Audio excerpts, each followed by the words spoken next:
Salut les demi-dieux et les mortels. Aujourd'hui, on plonge dans les profondeurs de la mythologie grecque pour explorer la puissance impressionnante de Poséidon. En tant que dieu de la mer, c'est une figure majeure, toujours en train de faire des vagues et de secouer les choses. Il est connu pour son tempérament fougueux et son amour pour les profondeurs de l'océan. Que vous naviguiez sur un petit bateau ou un énorme navire de guerre, vous feriez mieux d'espérer que Poséidon soit de votre côté. L'histoire de Poséidon est remplie de batailles épiques, de créatures sauvages, et plus de drames qu'un feuilleton olympien.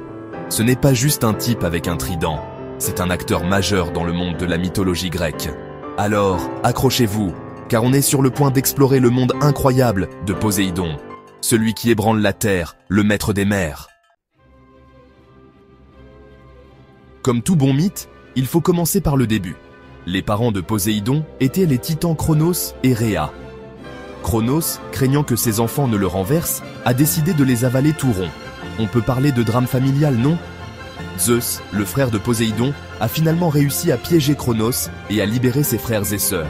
Après une bataille épique, les trois frères, Zeus, Poséidon et Hadès, ont vaincu les titans et ont pris le contrôle du monde.